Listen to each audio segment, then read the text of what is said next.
أعوذ بالله من الشيطان الرجيم. بسم الله الرحمن الرحيم. يا صاحبي السجن أأرباب متفرقون خير أم الله الواحد القهار ما تعبدون من دونه إلا أسماء سميتموها أنتم وآباؤكم ما أنزل الله بها من سلطان إن الحكم إلا لله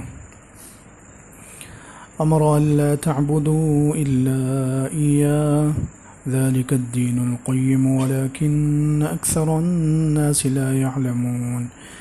يا صاحبي السجن أما أحدكما فيسقي ربه خمرا وأما الآخر فيصلب فتأكل الطير من رأسه قضي الأمر الذي فيه تستفتيان وقال للذي ظن أنه ناج منهما اذكرني عند ربك فأنساه الشيطان ذكر ربه فلبث في السجن بضع سنين.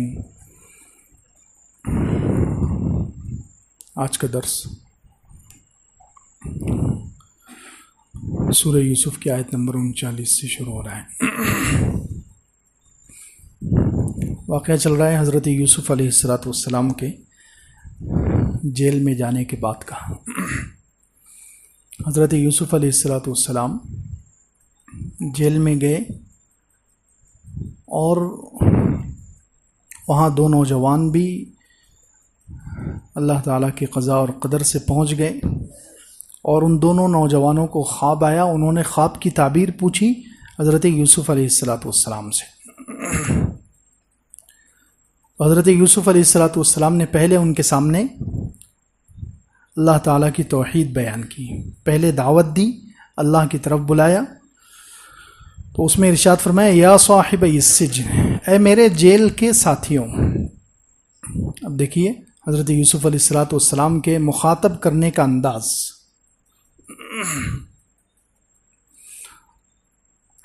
کہ جیل میں جو رفاقت رہی ان کے ساتھ، جیل میں جتنے دن رہنا ہوا، اس کا حوالہ دے کر حضرت یوسف علیہ السلام ان کو مخاطب کر رہے ہیں.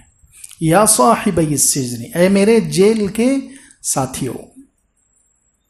کیونکہ کسی بھی چیز کا انسان کو اگر حوالہ دیا جائے، کسی رشتہ داری کا، دوستی کا، کسی سفر کی صحبت کا، یا کسی بھی جگہ ساتھ رہنے کا، تو اس سے سامنے والے کے لیے بات کو قبول کرنا آسان ہو جاتا ہے، وہ بات کو اچھے سے سنتا ہے. اس لیے حضرت یوسف علیہ السلام نے یہ لقب چنا ہے، یا صاحبی السجن، اے میرے جیل کے ساتھیوں. ارباب متفرقون خیر، کیا الگ الگ معبود بہتر ہیں یا ایک اللہ جو قہار ہے، غالب ہے؟ اب دیکھیں سوال قائم کیا. یہ بھی دعوت کا، اللہ کی طرف بلانے کا ایک بہترین انداز ہے کہ سامنے والے کو سوچنے پر مجبور کیا جائے، سوال کر کے اس کو خود سوچنے پر مجبور کیا جائے. ارباب متفرقون خیر، کیا بہت سارے معبود، الگ الگ بکھرے ہوئے معبود بہتر ہیں یا ایک اللہ جو قہار سب پر غالب ہے؟ یہ انداز کسی کے دل کو چھونے والا ہے.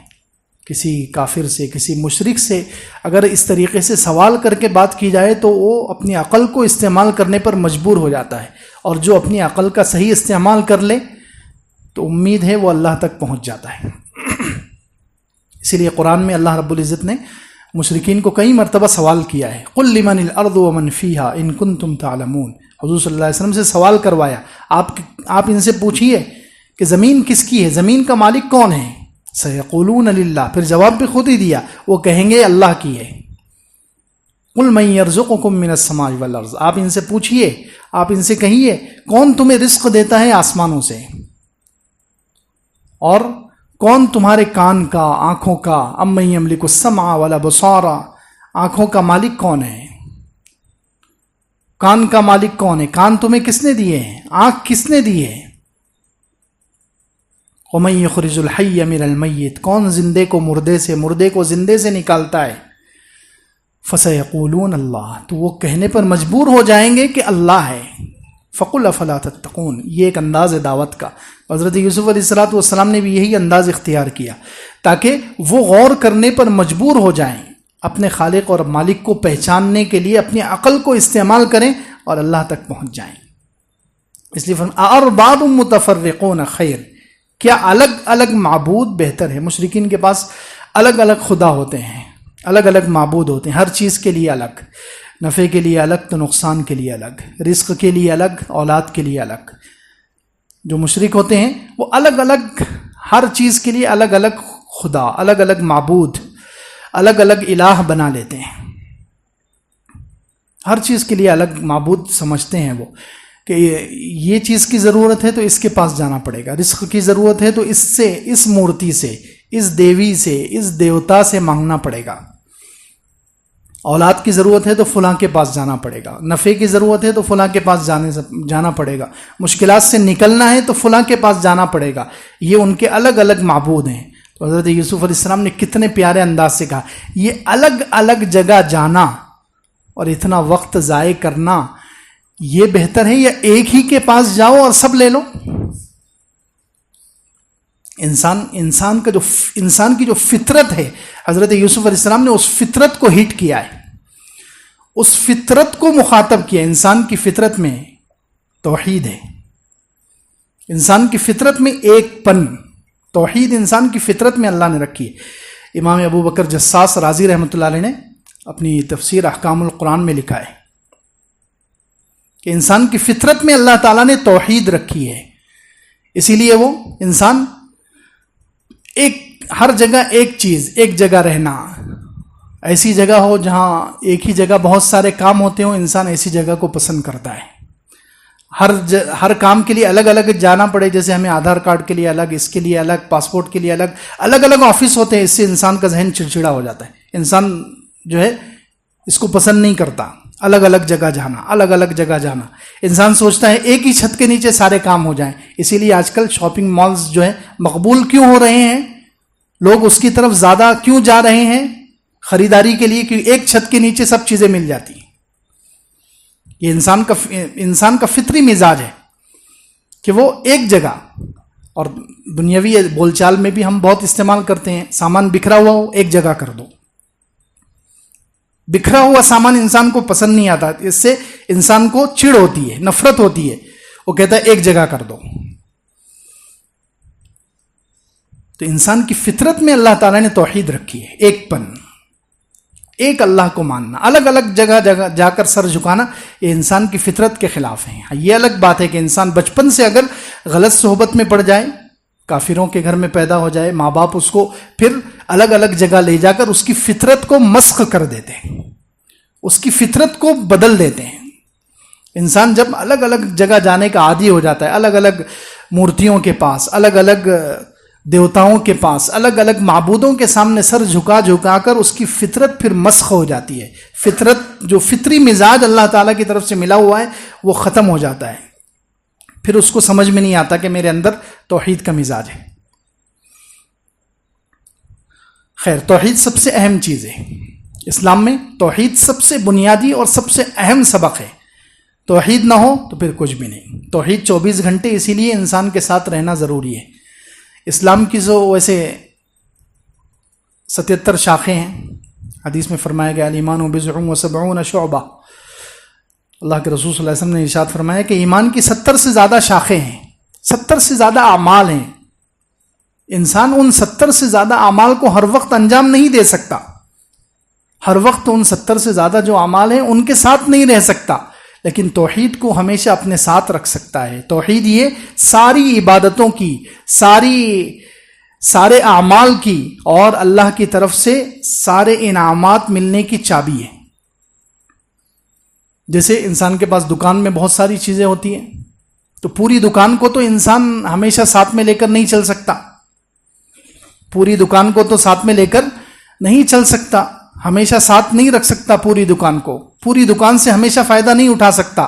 جب دکان میں رہے گا تو اس وقت تک فائدہ اٹھائے گا، لیکن جب باہر جائے گا تو آدمی کیا کرتا ہے، تالا لگا کر ایک چابی ساتھ میں لے لیتا ہے، تو چابی ساتھ میں ہے گویا پوری دکان ساتھ میں ہے. تو ایسے ہی ایمان کی جو 77 شاخیں ہیں ہمیشہ ان پر عمل نہیں ہو سکتا. 24 گھنٹے، لیکن توحید یہ اس کی کنجی ہے، یہ ہمیشہ ہمارے ساتھ رہتی ہے. اس سے انسان کبھی بھی کوئی بھی عمل کر لے اور فائدہ اٹھا لے. تو فرمایا یا صاحبی السجن، اے میرے قید کے ساتھیو، جیل کے ساتھیو، ارباب متفرقون خیر، کیا الگ الگ معبود بہتر ہیں، ام اللہ الواحد القہار، یا ایک اللہ جو اکیلا ہے اور قہار سب پر غالب ہے. پچھلے ہفتے بتایا تھا کہ واحد اور قہار کو اللہ تعالیٰ نے 6 مرتبہ قرآن میں ایک ساتھ استعمال کیا ہے. برزوا للہ الواحد القہار، لمن الملک اليوم للہ الواحد القہار. تو 6 جگہ پر اللہ رب العزت نے واحد اور قہار، ایک اور غالب. قہار کا مطلب سب پر غالب، اسی کی حکومت چلتی ہے، اسی کا فیصلہ چلتا ہے. تو یہ واحد کے ساتھ قہار اللہ تعالیٰ نے کیوں ذکر کیا ہے؟ تاکہ انسانوں کو غلط فہمی نہ ہو. دنیا میں عام طور پر یہ دیکھا جاتا ہے کہ جو اکیلا ہوتا ہے وہ کمزور ہوتا ہے، جو اکیلا ہوتا ہے وہ مغلوب ہو جاتا ہے، ہار جاتا ہے، جو اکیلا ہوتا ہے وہ بے بس ہوتا ہے. لیکن تو اب انسان سوچ سکتا تھا اگر اکیلا صرف واحد کا لفظ آتا تو انسان کے ذہن میں یہ سوال آ سکتا تھا کہ اللہ بھی اکیلا ہے تو کیا نعوذ باللہ اللہ تعالیٰ کمزور ہے، اللہ تعالیٰ مغلوب ہے؟ تو اس اسکال کو، اس اعتراض کو دور کرنے کے لیے اللہ تعالیٰ نے 6 جگہ قرآن میں واحد کے ساتھ قہار کا لفظ ذکر کیا ہے کہ میں اکیلا بھی ہوں اور غالب بھی ہوں، میں اکیلا بھی ہوں اور مجبور نہیں ہوں، میں اکیلا بھی ہوں اور ہارتا نہیں ہوں، میں اکیلا ہوں اور میری ہی حکومت چلتی ہے. دنیا میں کوئی اکیلا ایسا نہیں ہے، کتنا بھی بڑا پاورفل بادشاہ ہو اس کو فوج لگے گی سپورٹ کے لیے، اس کے پاس کارندے چاہیے، اس کے ہاتھ کے نیچے کام کرنے والے. اگر کوئی اکیلا نہ ہو، کوئی اس کے ساتھ سپورٹر نہ ہو، اکیلا انسان ہو، تو کتنا بھی بڑا پہلوان ہو وہ کتنے دن ٹکے گا؟ وہ ہار جائے گا، وہ بے بس ہو جائے گا، وہ مجبور ہو جائے گا. تو دنیا میں تو یہ قانون ہے انسانوں کے لیے، لیکن اللہ رب العزت اس سے الگ ہے. اللہ تعالیٰ اکیلا ہوتے ہوئے بھی سب پر غالب ہے، اکیلا ہوتے ہوئے بھی کمزور نہیں پڑتا، اکیلا ہوتے ہوئے بھی ہارتا نہیں ہے، اکیلا ہوتے ہوئے بھی کسی کے سامنے بے بس نہیں ہے. اس لیے کہا واحد القہار. ما تعبدون من دونه الا اسماء سمیتموها. اب دیکھیں حضرت یوسف علیہ السلام بات کرتے کرتے آہستہ آہستہ کہاں لے کر جا رہے ہیں. کیا بہترین انداز ہے. پہلے جب بات شروع کی تھی تو ڈائریکٹ ان کو مخاطب نہیں کیا تھا.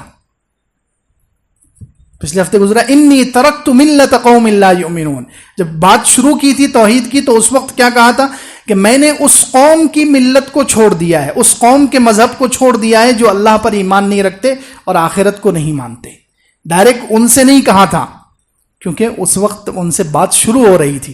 اگر اسی وقت ڈائریکٹ ان کو ٹارگٹ کر کے کہ تم کافر ہو، تم اللہ پر ایمان نہیں رکھتے اس لیے میں نے تمہارا طریقہ چھوڑ دیا ہے، اگر شروع سے ہی یہ بات کرنے کا انداز ہوتا تو وہ پھر بات قبول نہیں کرتے، بدک جاتے، وہ بھڑک سکتے تھے، وہ بات کو اتنی غور سے نہیں سنتے. اس لیے پہلے تو جو غائب لوگ ہیں ان سے بات کو شروع کیا. اب جب بہت ساری بات ہو چکی ہے، اب ان کے اندر بات کو سننے کا اور سمجھنے کا مادہ پیدا ہو چکا ہے، اب وہ مانوس ہو چکے ہیں، تو اب ان سے کہا.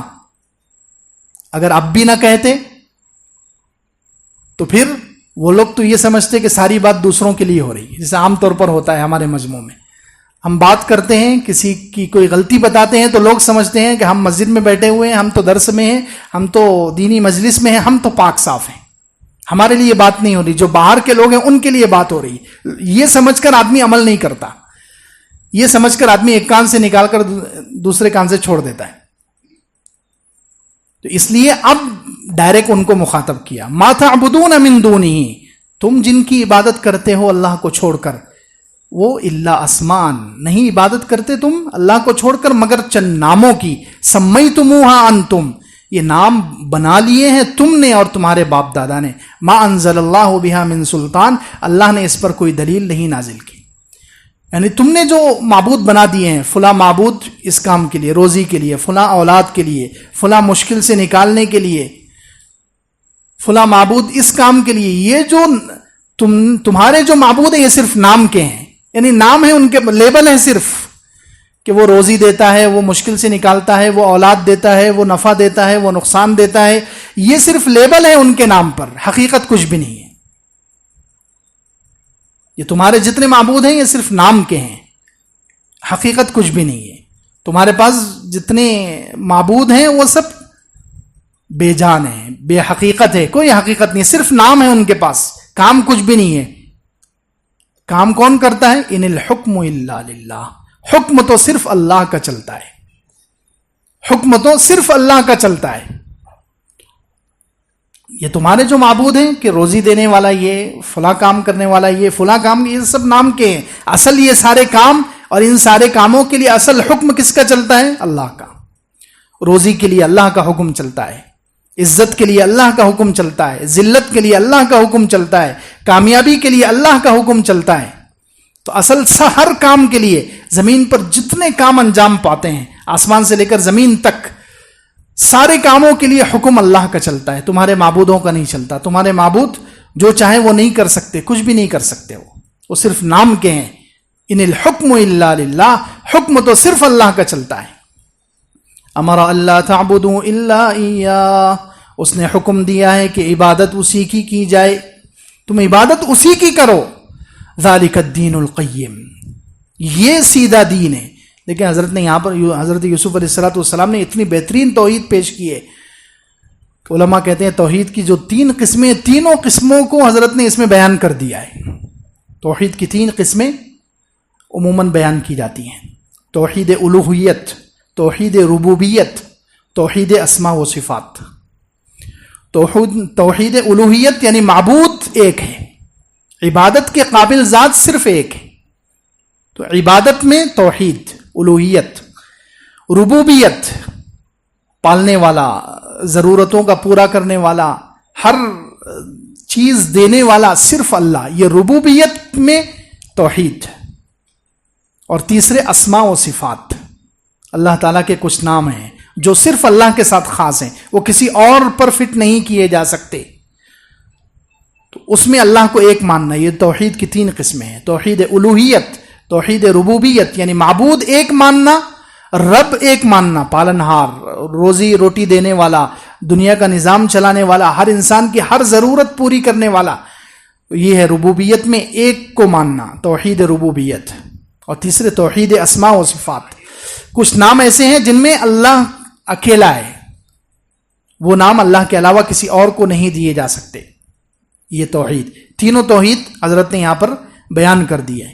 اوپر ارباب متفرقون، الگ الگ معبود بہتر ہیں، اس میں توحید ربوبیت کو بیان کیا ہے کہ تم الگ الگ کام کے لیے الگ الگ معبودوں کے پاس جاتے ہو، یہ بہتر ہے یا ایک اللہ کے پاس؟ توحید ربوبیت، رب ایک ہی ہے، پالنے والا، ضرورتوں کا پورا کرنے والا ایک ہی ہے، تو رب ایک ہی کو ماننا چاہیے۔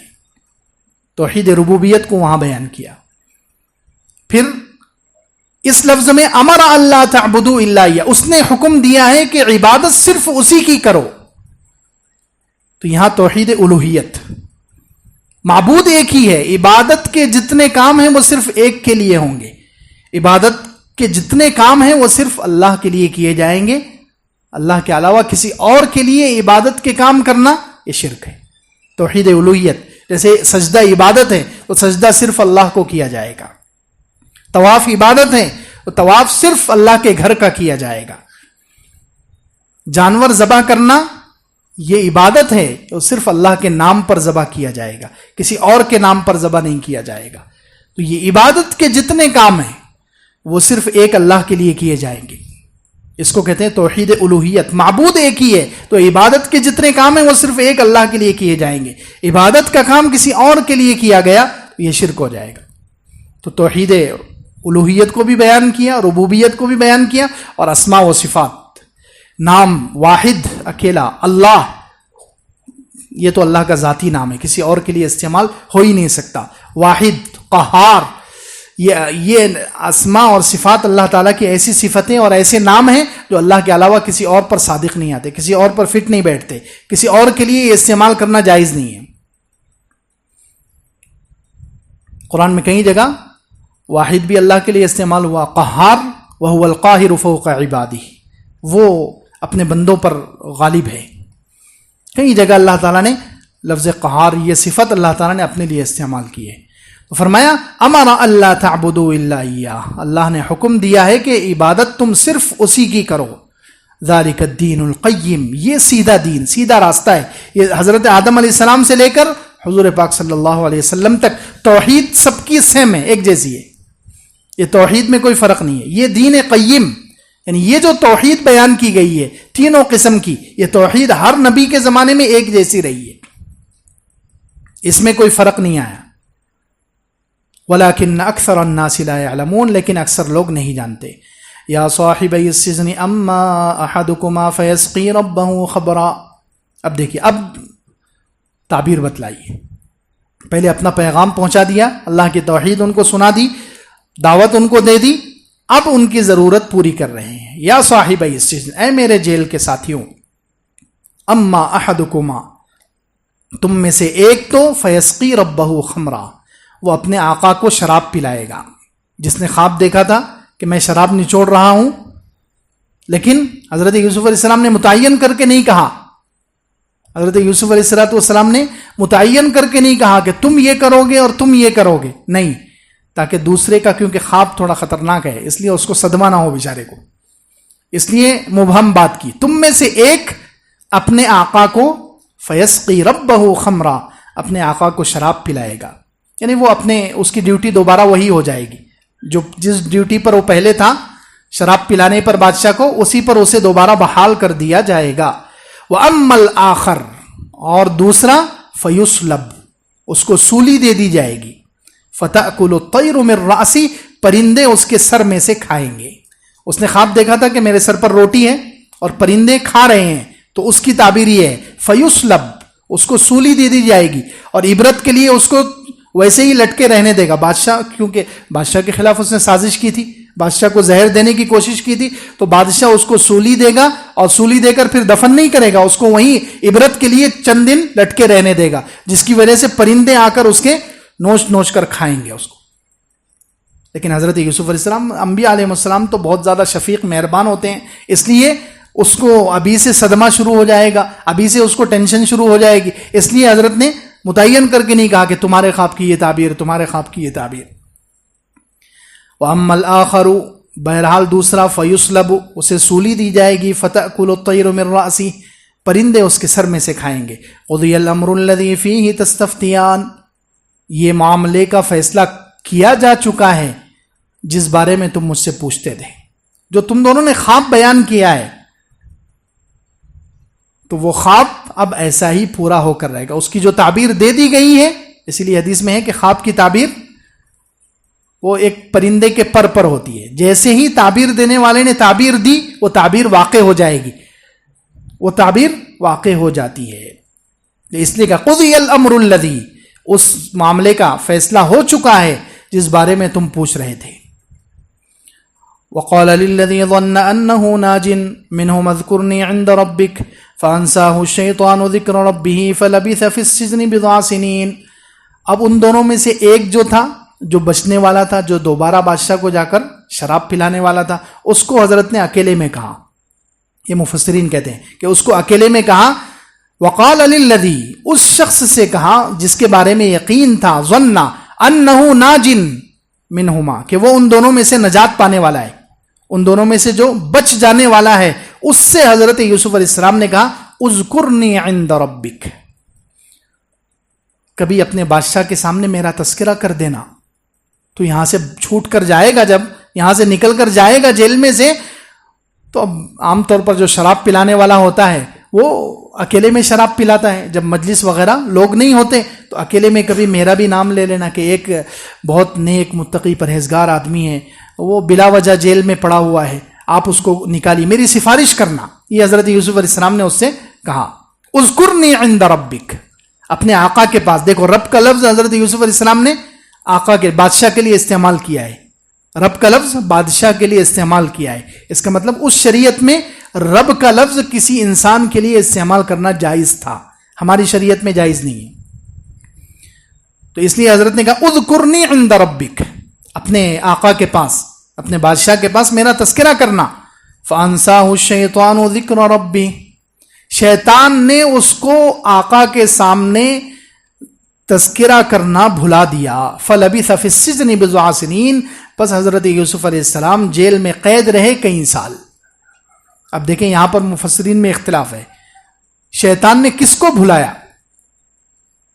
فَأَنْسَاهُ الشَّيْطَانُ، شیطان نے بھلا دیا ذکر ربہ، اپنے ایک ترجمہ تو یہ آقا کے اس ساقی کو جو شراب پلانے والا ہے، شیطان نے اس کو بھلا دیا حضرت یوسف علیہ السلام کی بات، سفارش کرنا، حضرت یوسف علیہ السلام کی سفارش اور آپ کا تذکرہ کرنا بادشاہ کے سامنے، یہ شیطان نے اس ساقی کو، شراب پلانے والے کو بھلایا۔ کچھ مفسرین کہتے ہیں کہ حضرت یوسف علیہ السلام کے بارے میں اللہ تعالیٰ کہہ رہے ہیں کہ شیطان نے حضرت یوسف علیہ السلام کو اللہ کی یاد بھلا دی، یعنی کہ حضرت یوسف علیہ السلام کو جیل سے نکلنے کے لیے اللہ سے دعا کرنی چاہیے تھی، حضرت یوسف علیہ السلام نے بندے سے کہہ دیا، سبب اختیار کر لیا، لیکن یہ بہت ضعیف اور بہت زیادہ مرجوح قول ہے۔ یہ حضرت یوسف علیہ السلام جیسے مقدس نبی کے شایان نشان نہیں معلوم ہوتا، یہ نبیوں کی جو عصمت ہے، نبیوں کا جو مقام ہوتا ہے، نبیوں کا جو اللہ سے تعلق ہوتا ہے، اس کے لیے یہ مناسب نہیں ہے، اس لیے کہ آگے اس کی دلیل بھی ہے، اس کا قرینہ موجود ہے یہاں پر کہ یہ شیطان نے کس کو بھلایا تھا، کس کو بھلایا تھا، اگلے صفحے پر آ رہا ہے، اللہ تعالیٰ نے خود کہا وَقَالَ الَّذِي نَجَا مِنْهُمَا وَادَّكَرَ بَعْدَ أُمَّةٍ، اس نے کہا جس نے نجات پائی تھی ان دونوں میں سے، اور اس کو یاد آیا ایک زمانے کے بعد، اللہ تعالیٰ نے خود کہہ دیا کہ اس ساقی کو جو بادشاہ کا شراب پلانے والا تھا، اس کو یاد آیا ایک زمانے کے بعد۔ تو اس لفظ سے سمجھ میں آ رہا ہے، قرآن سے سمجھ میں آ رہا ہے کہ وہ بھولنے والا کون ہے؟ وہ ساقی ہے۔ حضرت یوسف علیہ السلام اللہ کی یاد کیسے بھول سکتے ہیں؟ ایک عام آدمی سوچے تو صحیح، دونوں کا مقابلہ کریں۔ حضرت یوسف علیہ السلام تو اللہ کے نبی ہیں، ہمیشہ اللہ کا ذکر کرنے والے، اللہ کا شکر، جیسے پچھلے ہفتے بیان ہوا کہ حضرت یوسف علیہ السلام جیل میں جا کر بھی وہ اللہ کی نعمتوں کو یاد کر رہے ہیں کہ اس جیل میں آنے کے بعد مجھ پر اللہ کی کتنی بڑی نعمت ہے، ذالک من فضل اللہ علینا وعلی الناس۔ تو وہ تو ہمیشہ اللہ کا ذکر کرنے والے، اللہ کا شکر ادا کرنے والے، وہ کیسے اللہ کو بھول سکتے ہیں؟ دوسری طرف وہ جو ہے دوسرا آدمی، وہ شراب کے ماحول میں ہمیشہ رہنے والا، شراب بنا رہا ہے، کبھی شراب پلا رہا ہے، ظاہر سی بات ہے تنہائی میں خود بھی پیتا ہوگا، تو یہی شخص زیادہ مناسب ہے کہ وہ شیطان اس پر حملہ کرے۔ حضرت یوسف علیہ السلام پر کیسے حملہ کرے گا؟ دوسری بات ماحول بھی دیکھیں، ایک طرف حضرت یوسف علیہ السلام کہاں ہیں؟ جیل میں، اور جیل کے ماحول میں وہ تو تنہائی میں، اللہ کے نیک بندے تو تنہائی کا ماحول تلاش کرتے ہیں تاکہ اللہ کو یاد کیا جائے، تنہائی میں جاتے ہیں، لوگ خانقاہ میں جاتے تھے پہلے زمانے میں، تو یہ حضور اکرم صلی اللہ علیہ وسلم نبوت ملنے سے پہلے غار حرا میں جاتے تھے، تنہائی میں جا کر لمبی لمبی عبادت کرتے تھے، تو یہ تنہائی تو نبیوں کو اور اللہ کے نیک بندوں کو پسند ہوتی ہے، تو وہ جیل میں جا کر تنہائی میں چلے گئے تو گویا اللہ کی یاد اور ان کے لیے آسان ہو گئی۔ اور دوسری طرف یہ آدمی ہے، یہ ہمیشہ شراب کے ماحول میں، بادشاہ کے پاس بھی ہے، شراب پلا رہا ہے، تو وہ تو پورا شیطانی ماحول ہے۔ تو شخصیت کے اعتبار سے بھی دیکھیں تو حضرت یوسف علیہ السلام کے مناسب نہیں ہے کہ شیطان ان پر حملہ کرے، شیطان انہیں بھلائے۔ حضرت یوسف علیہ السلام کی شخصیت بہت اعلیٰ ہے، اس شراب ساقی کے مقابلے میں، شراب پلانے والے کے مقابلے میں حضرت یوسف علیہ السلام کی شخصیت بہت اعلیٰ ہے۔ وہ اللہ کی یاد کیسے بھول سکتے ہیں؟ شیطان ان پر کیسے حملہ کر سکتا ہے؟ اور ماحول کے اعتبار سے بھی حضرت یوسف علیہ السلام اچھے ماحول میں، یعنی جیل کے ماحول میں ہیں، انہوں نے جیل کو خانقاہ بنا دیا، اللہ کے ذکر کی مجلس، وہاں لوگوں کو وہ اللہ کی طرف دعوت دے رہے ہیں، تو وہ اچھے ماحول میں ہے، اور ادھر یہ شراب کی مجلس میں ہے، ہمیشہ شراب بنانے میں اور پلانے میں لگا ہوا ہے، تو یہ برے ماحول میں ہے، یہ زیادہ حقدار ہے کہ شیطان اس پر حملہ کرے۔ اور آگے قرآن کا قرینہ بھی آ گیا، قرآن میں اللہ تعالیٰ نے خود کہہ دیا کہ اس کو زمانے کے بعد یاد آیا، تو اس کا مطلب شیطان نے اس کو بھلایا تھا، حضرت یوسف علیہ السلام کو نہیں بھلایا۔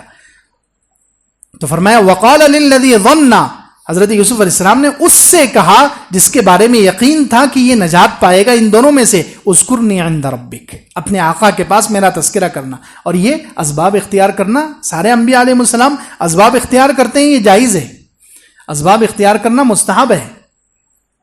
سارے انبیاء علیہ السلام ہر کام کے لیے کھانا بھی کھاتے ہیں، وہ ان کی شادیاں بھی ہوتی ہیں، اور حضرت نوح علیہ السلام کو نجات دینا تھا تو اللہ تعالیٰ نے ان کو کشتی بنانے کا حکم دیا، بغیر کشتی کے بھی تو اللہ تعالیٰ پانی سے بچا سکتے تھے، بولیے بچا سکتے تھے کہ نہیں بچا سکتے تھے؟ پھر اللہ تعالیٰ نے خود ان کو کیوں کہا وَاصْنَعِ الْفُلْكَ بِأَعْيُنِنَا وَوَحْيِنَا، ہماری آنکھوں کے سامنے آپ کشتی بنائیے؟ کہ اللہ تعالیٰ نعوذ باللہ کشتی کے محتاج تھے؟